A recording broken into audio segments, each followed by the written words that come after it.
Друзья мои, всем привет! Сегодня я вам расскажу о весеннем уходе за черной смородиной. Дам вам 7 очень полезных рекомендаций. Вряд ли где-то вы еще найдете на YouTube такую информацию в одном ролике. Ролик будет относительно короткий, я постараюсь уложиться за 10 минут, не будет никакой лишней информации, будет все лишь только по делу. И я надеюсь, эти советы, рекомендации будут вам очень полезны.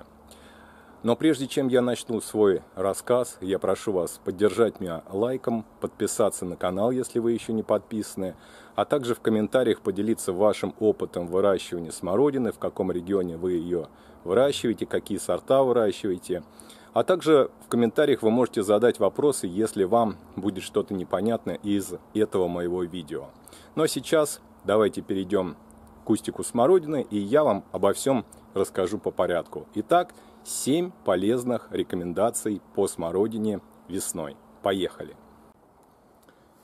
Итак, перешел я к кусту смородины. Куст довольно уже старый, ему порядка 7 лет. Сорт называется дачница. У меня каждый сорт смородины подписан. Это ранний сорт черной смородины с довольно крупной ягодой. И ягода отличается хорошими вкусовыми качествами. Итак, первая рекомендация моя будет связана с тем, что кусты смородины обязательно нуждаются в ежегодной омолаживающей обрезке. Вот смотрите, кустик у меня довольно старый, высоту он уже превысил 1,5 метра, но я его ежегодно обрезаю. Делаю я это осенью, обрезку также можно проводить и весной, но весной надо проводить ее как можно раньше, вот как только снег сошел, как есть возможность подойти к кусту, и таким образом в весенний период проводится обрезка. Об обрезке я не буду много сегодня говорить, я лишь скажу, что она нужна, обязательно нужна, иначе кусты зарастают, потому что видео об обрезке, это целое отдельное видео, это довольно долго получится рассказывать, я обязательно по осени постараюсь для вас снять сюжет об обрезке смородины. Итак, смородина нуждается в обязательной обрезке. Это касается всех сортов, не только черной смородины, но также и цветной, красной, розовой. Она тоже нуждается в обрезке. Через примерно 4-5 лет вот эти веточки у смородины, они начинают плодоносить хуже, и из-за этого снижается урожайность. Вот для этого мы и проводим ежегодную омолаживающую обрезку, оставляя в центре куста молодые побеги для того, чтобы они заменяли старые. Вторая рекомендация. После того, как пройдет 5 лет, 7 лет, куст смородины желательно полностью обновить. Это касается черной смородины. Красную смородину и белую можно выращивать несколько дольше, но урожайность через примерно 5-7 лет снижается. И как бы вы его не обрезали, как бы вы за ним не ухаживали, все равно ягода будет постепенно мельчать и урожаи будут падать. Это моя вторая рекомендация. То есть не надо слишком долго выращивать кусты черной смородины. Делаем отводку, прикапываем, допустим, стебель в землю и таким образом получаем хороший саженец. Либо черенкуем в осень, закладываем на черенкование молоденькие побеги смородины и таким образом на следующий год получаем молодые саженцы черной смородины. То есть обязательно через определенный период, 5-7 лет, желательно кусты смородины обновлять. Это вторая моя рекомендация. Третья рекомендация – это относительно опоры для кустов. Как бы кто ни говорил, какая бы обрезка грамотная ни была, но все равно на дачных участках не получается выращивать такие вот смородины, чтобы она не разваливалась. Со временем куст разрастается, и все равно нужна ему обязательно опора для его веток. У меня, как вы видите, сделана простейшая система в виде квадрата. Грубо говоря, это 8 палок и 8 гвоздей. Ну, как такую сделать опору, я думаю, каждый умеет, тем более мужчина. Если есть пила, молоток, гвозди, все это можно спокойно сделать. Также хорошо опоры можно делать из различных пластиковых труб. Есть различные варианты, можете на YouTube найти, как сделать опоры для смородины. Но можно сделать, вот как у меня, простейший вариант деревянного типа. Опора нужна для того, чтобы вот эти ветки под воздействием, допустим, дождя, сильного ветра не падали на землю, а когда они начнут уже утяжеляться урожаем, то они обязательно лягут у вас на землю. Как бы вы ни старались, как бы вы ни обрезали, все равно смородине, черной особенно, обязательно нужна опора для куста. Это моя третья рекомендация. Четвертая рекомендация связана с обработкой почвы вокруг куста смородины.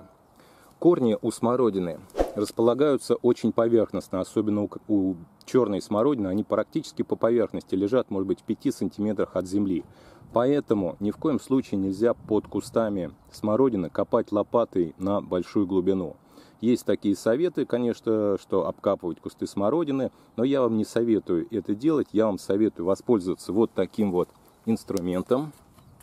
Ну, это как бы тяпка у нас называется, в разных местностях ее по-разному называют. Вот таким инструментом можно порыхлить, одновременно удалив сорняки из-под куста смородины, либо воспользоваться плоскорезом, например, плоскорезом Фокина. Тоже очень хорошо он уберет и сорняки, то есть вы одновременно пропалываете и рыхлите землю, но не глубоко, примерно на 5 сантиметров, не глубже 10, потому что корни, как я уже сказал, у смородины находятся поверхностно.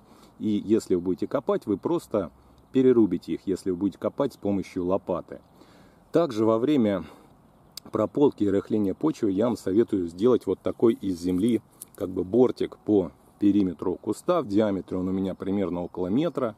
Такой валик из земли для того, чтобы вода, дождевая вода, либо поливочная вода, потому что черная смородина очень любит полив, она влаголюбивая культура, чтобы она скапливалась вот именно здесь, по периферии куста, не утекала куда-то под наклоном, если у вас имеется наклон естественной земли, грунта, чтобы она концентрировалась около куста и здесь скапливалась. Это будет очень хорошо для черной смородины. Можно также ставить пластиковые оградки, если у вас такая возможность есть. Это тоже очень хорошо аккумулирует воду в зоне залегания корней черной смородины. Также можно применять такой метод и при выращивании красной смородины и белой смородины. В общем, ко всем типам смородины подойдет. И также этот метод хорош и для крыжовника тоже. Это моя четвертая для вас рекомендация. Пятая рекомендация будет связана с удобрениями. Вот смотрите, вот в данный период, смотрите, сейчас я вам показываю, у меня уже стадия цветения на черной смородине. Сейчас черной смородине нужно много сил, много энергии, поэтому ее нужно удобрить. И вот многим может показаться, что на данный момент, вот весной, в мае смородине нужно много азота, и стараются смородину удобрить различными вариантами азотосодержащих удобрений. Некоторые поливают мочевиной, карбамидом, некоторые подсыпают селитрой, некоторые обкладывают центр куста чуть ли не свежим навозом, либо даже куриным навозом, куриным пометом, и при этом совершают, конечно же, большую ошибку, потому что куст черной смородины весной не нуждается в таком количестве азота, а нуждается он совсем в других веществах, потому что сейчас ему нужны все силы на формирование урожая.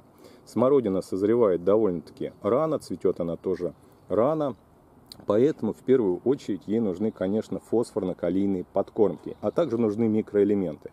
Чем же в таком случае подкормить?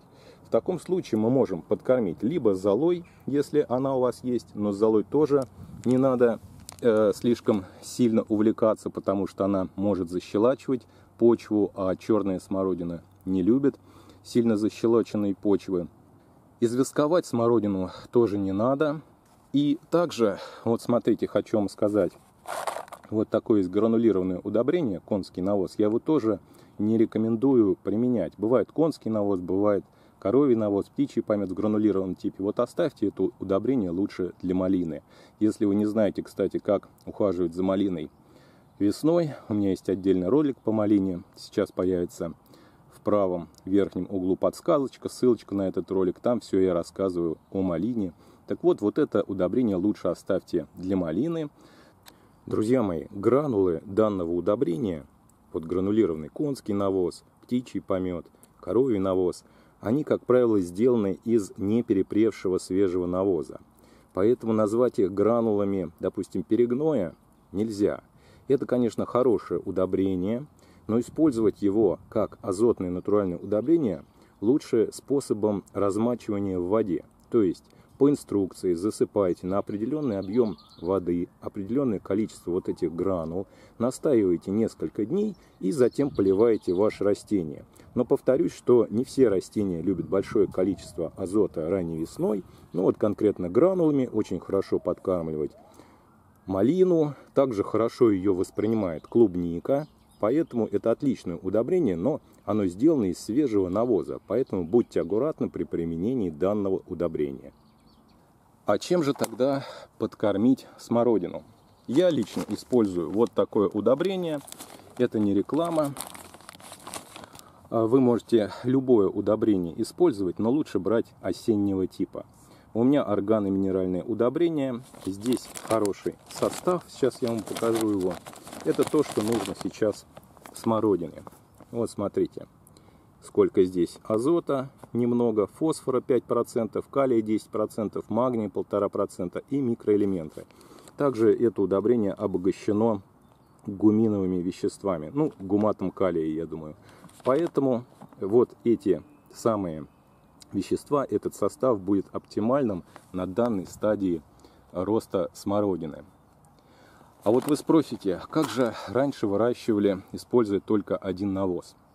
Да, все правильно, можно использовать и навоз, но тогда лучше, конечно, использовать перепревший навоз и удобрять смородину в другие сроки, то есть после сбора урожая, ближе к осени, в августе, может быть, ближе к сентябрю, можно окучить, можно, точнее, замульчировать приствольный круг куста смородины перепревшим навозом. Это будет очень хорошо для смородины. Она как раз в этот период наращивает замещающие молодые побеги.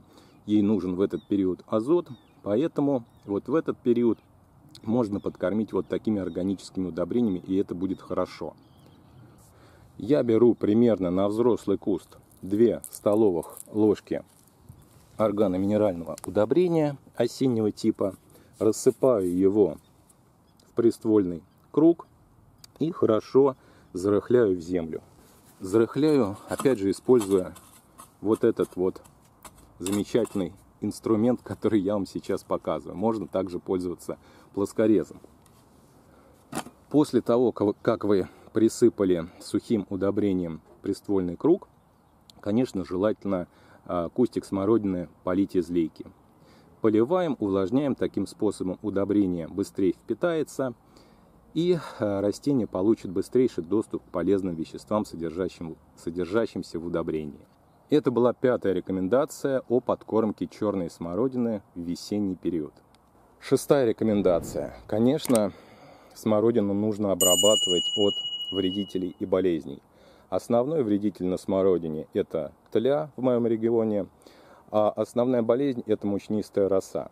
Так вот, в ранний весенний период, когда еще только распускаются почки смородины, желательно, конечно, сделать обработку смородины от болезней и вредителей. Как это сделать, есть у меня отдельное видео. Сейчас в правом верхнем углу появится на него ссылочка. Также эта ссылочка будет приложена в конце данного ролика. Можете посмотреть, как смородину обработать в ранний весенний период от вредителей и болезней. Если же вы забыли это сделать или по каким-то причинам не получилось у вас это сделать в ранний весенний период, то тогда, в принципе, можно обработать от вредителей после того, как отцветут у вас цветочки на смородине и завяжутся первые ягоды. Когда ягодки будут размером примерно со спичечную головку, вы можете произвести обработку от вредителей, к примеру, вот таким относительно безопасным препаратом, как фитоверм. У него очень короткий срок выхода, действует оно быстро, оно на биологической основе, этот препарат считается относительно безопасным. Поэтому вы можете, допустим, от клеща и от тли обработать вот таким препаратом. Очень хорошо он действует, проверенный препарат, многие его хвалят.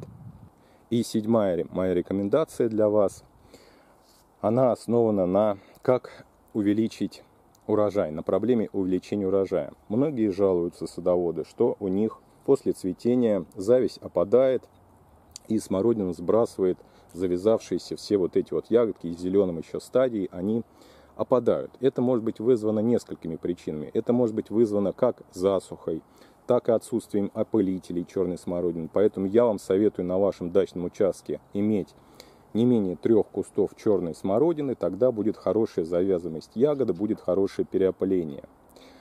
Также опадание завязи еще может быть связано с недостатком такого вещества, как бор.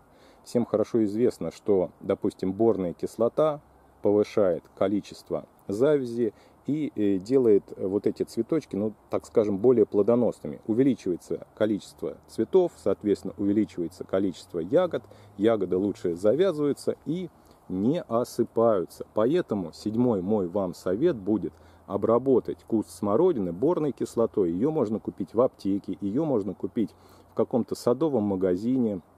Разводится оно очень хорошо в воде. Берем 5 грамм борной кислоты, разводим ее в 10 литрах воды и опрыскиваем ваши растения. Это делать нужно как раз таки вот в такой стадии, когда только начинается цветение, во время цветения. Это будет самое лучшее время для обработки борной кислотой смородины для повышения ее урожайности. Друзья мои, мне часто пишут в комментариях, что не могут люди купить борную кислоту вот в таком сухом виде.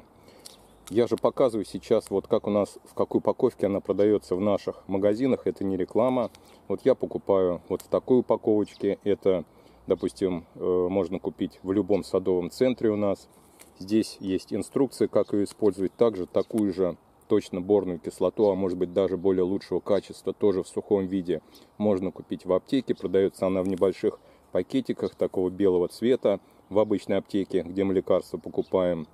И у меня спрашивают, как вот ее применять.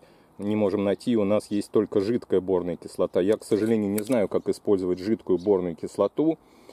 И подсказать по жидкой борной кислоте не могу. Но конкретно вот по сухой кислоте борной я вам подскажу, что берется 5 грамм борной кислоты на 10 литров воды. Заряжается опрыскиватель и обрабатывается по листу для увеличения завязи.